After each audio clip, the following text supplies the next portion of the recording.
प्रिय भैया बहनों, आज के वीडियो में हम सभी क्लास 9th के सेकंड पोयम का अध्ययन करेंगे। पोयम का नाम है विंड और इसके पोएट हैं सुब्रमण्य भारती। तो आप सभी जानते हैं विंड का अर्थ क्या होता है। विंड मतलब हवा, पवन। तो इसके बारे में आप सभी परिचित हैं। तो आइए हम बिना देरी किए इस पोयम को शुरू करते हैं। चलिए देखेंगे। स्टेंजा 1 है टेक्स्ट। स्टेंजा 1 हम देखेंगे और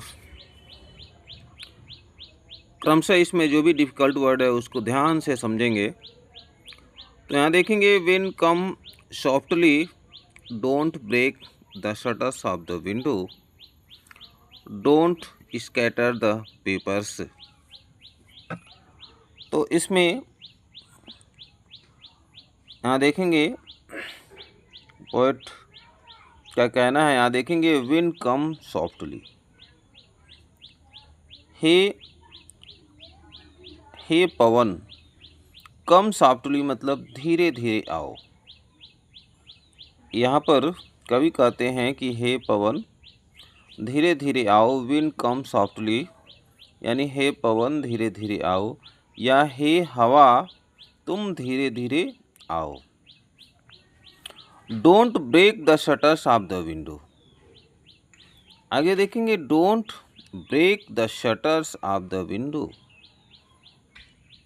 कि तुम खिड़की के शटर्स में दरवाजे को, तुम खिड़की के दरवाजे को मत तोड़ो। इसमें बताया जा रहा है कि जैसे हवा तेज बह रही थी और कवि का कहना है कि तुम खिड़की के शटर्स को, दरवाजे को मत तोड़ो। डोंट ब्रेक मत तोड़ो। डोंट स्कैटर द पेपर्स, यानी इसमें बताया गया है पेपर्स कागज़ों को तुम स्कैटर मतलब बिखरा देना, अर्थात कागज़ों को तुम मत बिखराओ। Don't throw down the books on the shelf. इसमें क्या बात बताई गई है। सेल्फ का अर्थ होता है ताक, अर्थात यहाँ वर्ड मीनिंग देख लेंगे। शेल्फ यहाँ देखेंगे, प्रोजेक्शन शेल्फ अलमारी का खाना, ताक। आप समझ सकते हैं कि जो अलमारी का जो खाना होता है, जो दराज होता है, उसको हम बोलेंगे शेल्फ। तो इसमें बताया गया है, डोंट थ्रो डाउन, तुम नीचे मत गिराओ, द बुक्स किताबों को, ऑन द शेल्फ यानी ताक पर रखे गए पुस्तकों को तुम नीचे मत गिराओ। There look what you did, you threw them all down. There यहाँ पर बताया कि अरे देखो, व्हाट यू डिड तुमने क्या किया, you threw them all down तुमने उन सभी चीज़ों को नीचे गिरा दिया। You threw them all down तुमने उन सभी चीज़ों को नीचे गिरा दिया। You tore the pages of the books, तुमने किताब के पन्नों को फाड़ दिया, तुमने किताब के पृष्ठों को फाड़ दिया। यू ब्रॉट रेन अगेन, और तुम पुनः वर्षा ला दी। कभी कभी ऐसा होता है कि जोर की हवाएं चलती हैं और हवाओं के बाद जो है बारिश होना शुरू हो जाता है।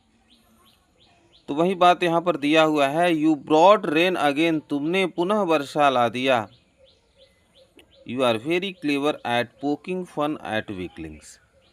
अब यहाँ पर देखिए, यू आर वेरी क्लेवर, तुम बहुत चतुर हो। किसको कहा जा रहा है। हवा को कहा जा रहा है, पवन को कहा जा रहा है कि तुम बहुत चतुर हो। At poking fun at weaklings, poking fun, तो पोकिंग फन का अर्थ क्या होता है। इसमें आप देखेंगे पोकिंग फन का अर्थ होता है उपहास करना, टीचिंग मतलब तंग करना, मजाक बनाना। मेकिंग फन ऑफ, टीचिंग तंग करना, मेकिंग फन ऑफ मतलब मजाक उड़ाना। तो यहाँ पर दिया हुआ है यू आर वेरी क्लेवर, तुम बहुत चतुर हो। At poking fun at weaklings, weaklings मतलब कमज़ोर चीज़ें, अर्थात कमज़ोर चीज़ों का मजाक उड़ाने में, कमज़ोर चीज़ों का मजाक उड़ाने में तुम बहुत चतुर हो। इसमें बताया गया है कि जब हवा बहुत तेज़ चलती है तो जो भी कमज़ोर चीज़ें होती हैं वो क्या होती हैं, टूट जाती हैं, गिर जाती हैं, या कुछ ऐसी चीज़ें हैं इधर उधर बिखर जाती हैं। तो इसमें बताया गया है कि तुम जो कमज़ोर चीज़ें हैं उनको जो है तंग करते हो, उनका जो है मजाक उड़ाते हो, तुम बहुत चतुर हो। अब इसमें बताया गया है फ्रेल क्रम्बलिंग हाउसेस। इसमें अब ये बताया गया है कि मतलब किन चीज़ों का, जो हवा है वो किन चीज़ों का उपहास करती है, किन चीज़ों का जो है मजाक उड़ाती है। इसमें बताया गया फ्रेल क्रम्बलिंग हाउसेस। इसका अर्थ यह है कि फ्रेल कमज़ोर डगमगाते हुए घरों का उपहास उड़ाती है। क्रम्बलिंग डोर्स अर्थात डगमगाते हुए हिलते हुए दरवाज़ों का मजाक उड़ाती है। क्रम्बलिंग रैफ्टर्स, क्रम्बलिंग रैफ्टर्स मतलब यानी हिलते डुलते डगमगाते हुए बल्लियों, रैफ्टर्स मीन्स बल्लियाँ होती है। जैसे जो तिनके के बने हुए जो घर होते हैं तो उसमें जो है बल्लियाँ लगी होती हैं, ठीक है ना। तो क्रम्बलिंग रैफ्टर्स, तो इसमें बताया गया है कि डगमगाते हुए बल्लियों को, यहाँ पर रैफ्टर्स का देख लेंगे, यहाँ पर दिया है रैफ्टर्स मतलब बीम, छत की कड़ियाँ, सहतीर। तो इसमें बताया गया है क्रम्बलिंग रैफ्टर्स मतलब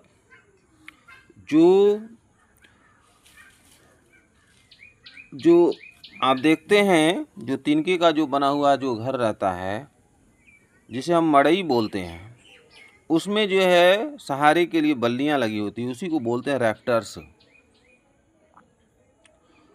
तो क्रम्बलिंग रैफ्टर्स, तो यहाँ पर बताया गया है डगमगाते हुए जो बल्लियां होती हैं, सहतीर होता है, उसका तुम उपहास उड़ाते हो। क्रम्बलिंग वुड अर्थात हिलते डुलते डगमगाते हुए वुड लकड़ी का उपहास उड़ाते हो। क्रम्बलिंग बॉडीज हिलते डुलते शरीर का तुम उपहास उड़ाते हो। क्रम्बलिंग लाइफ्स यानी डगमगाते हुए लाइफ्स जीवन का। क्रम्बलिंग हार्ट्स और डगमगाते हुए हिलते डुलते हृदय का अर्थात अस्थिर हृदय का तुम उपहास उड़ाते हो। The wind god winnows and crushes them all, यहाँ पर बताया गया है द विंड गॉड मतलब पवन देवता, विनोज, विनोज मतलब उड़ा ले जाते हैं, एंड क्रशेस देम ऑल और इन सभी चीज़ों को, क्रशेज मतलब कुचल डालते हैं, अर्थात इन सभी चीज़ों का बहुत ज़्यादा नुकसान कर देते हैं। किन चीज़ों का, यहाँ पर बताया गया है फ्रेमलिंग, crumbling houses, crumbling doors, crumbling rafters, crumbling wood, crumbling bodies, crumbling lifes, crumbling hearts, इन सभी चीज़ों को पवन देवता क्या करते हैं, उड़ा ले जाते हैं और उन सभी को कुचल देते हैं। अर्थात पवन देवता जो है इनको क्या करते हैं, इन सभी चीज़ों को क्या करते हैं, प्रभावित कर देते हैं, इन्हें कुचल डालते हैं, अर्थात इनका नुकसान कर देते हैं। तो आइए हम दूसरे स्टेंजा को समझते हैं। देखेंगे यहाँ दूसरा स्टेंजा है, he won't do what you tell him. इसमें बताया गया है कि जो पवन देवता है अर्थात जो हवा है, ही वोंट डू वह नहीं करेगा, व्हाट यू टेल हिम जो कुछ भी आप उससे बोलेंगे। इसमें बताया गया है कि पवन देवता वह सब कुछ नहीं करेगा जो कुछ भी आप उस पवन से, उस हवा से आप कहेंगे। अर्थात ऐसा थोड़ी है कि जो हम लोग कहेंगे वैसा ही पवन करेगा, वैसा ही जो है हवा करेगा। So come let us build strong homes. अब इसमें यहाँ पर पोएट कहते हैं, ईशो कम, अतः आओ, let us build strong homes, कि चलो हम मजबूत घर बनावें। अर्थात हमारा घर मजबूत रहेगा तो हवा का कोई प्रभाव नहीं पड़ेगा। तो इसमें बताया गया, so come let us build strong homes, अतः आओ और हम मजबूत घर बनावें। Let us join the doors formally, चलो हम दरवाज़ों को मजबूती से लगावें, जोड़ें। अर्थात जो भी हम दरवाजे लगावें, मजबूत दरवाज़ों का हम निर्माण करें, अतः दरवाज़ों को मजबूती से हम लगावें। Practise to form the body, और शरीर को, बॉडी यहाँ दिया है, शरीर को फॉर्म मतलब दृढ़, शरीर को दृढ़ बनाने का अभ्यास करें। Make the heart stead fast, और इसमें बताया गया है कि अपने हृदय को स्थिर बनावें, अपने हृदय को स्थिर बनावें। इसमें बताया गया है कि यदि हम अपने हृदय को स्थिर बनाते हैं, शरीर को दृढ़ बनाते हैं, दरवाजे को फॉर्मली लगाते हैं, मजबूत घर बनाते हैं, तो फिर क्या होगा? डू दिस, इस कार्य को करो। अर्थात जहाँ भी हम रहें, दृढ़ रहें, मजबूत रहें, जो भी काम करें वो मजबूती से करें। और यदि हम ऐसा करते हैं, and the wind will be friend with अस, तो जो पवन है, जो हवा है, वो हमारे साथ मित्रवत हो जाएगा। अर्थात पवन देवता जो हमारे मित्र बन जाएंगे। अर्थात हवा जो है, हवा का कोई प्रभाव नहीं पड़ेगा।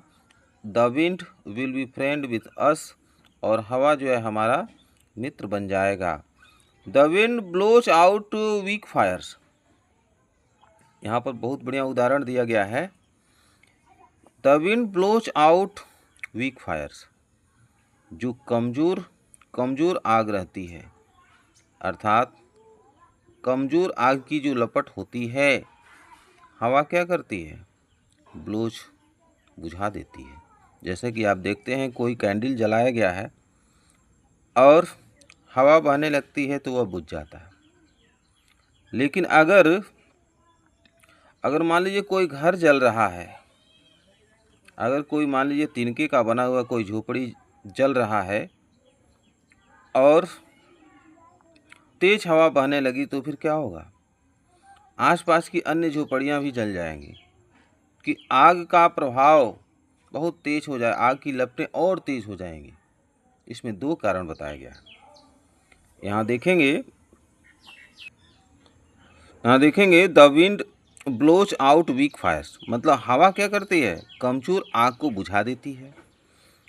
ही makes strong fires roar and flourish, इसमें बताया गया है ही मेक स्ट्रॉन्ग, और हवा क्या करती है? स्ट्रॉन्ग फायर, यानी हवा जो है मजबूत आग को कर देती है। अर्थात हवा आग को बहुत ही मजबूत कर देती है, बहुत ही विकराल कर देती है।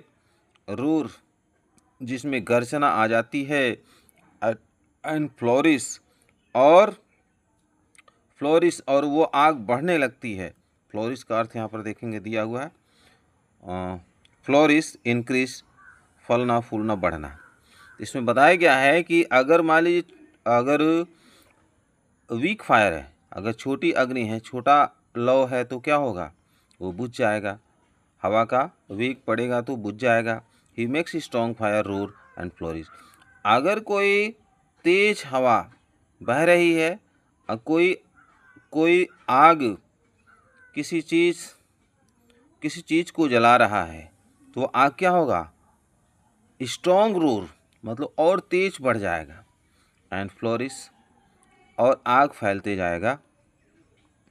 हिज फ्रेंडशिप इज गुड, उसकी मित्रता अच्छी है।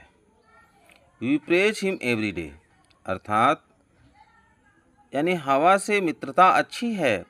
We praise him every day, और हमें प्रत्येक दिन उसकी प्रशंसा करनी चाहिए। आप बताया गया वी प्रेज हिम, हम उसकी प्रशंसा करते हैं एवरी डे, प्रत्येक दिन जो है, प्रत्येक दिन हम उसकी प्रशंसा करते हैं। तो प्रिय भाई बहनों, इस पोएम को पूरा पढ़ाया गया, आशा है कि आप समझ गए होंगे। और इस पोएम में बताया गया है कि अगर कोई जो कमज़ोर चीज़ें हैं हवा उस पर प्रभाव डालती है, अगर जो मजबूत चीज़ें हैं तो हवा का उस पर जो है किसी प्रकार का कोई प्रभाव नहीं पड़ता है। तो इसमें बताया गया है कि हम सभी को इस पोएम के माध्यम से बताया गया है कि चाहे फिजिकली हो चाहे मेंटली हो, हमें स्ट्रांग होना पड़ेगा। अगर हम स्ट्रांग होंगे तो किसी प्रकार से किसी बाह्य प्रभाव का, किसी बाह्य वातावरण का किसी प्रकार से कोई प्रभाव नहीं पड़ेगा। इस पोएम को आप ठीक प्रकार से पढ़ लिए होंगे और आशा है कि आप इसको समझ गए होंगे। आपने इस पोएम से क्या सीखा, कमेंट के माध्यम से आप ज़रूर बताएंगे। यदि यह वीडियो आपको अच्छा लगता है तो लाइक शेयर सब्सक्राइब करेंगे। धन्यवाद।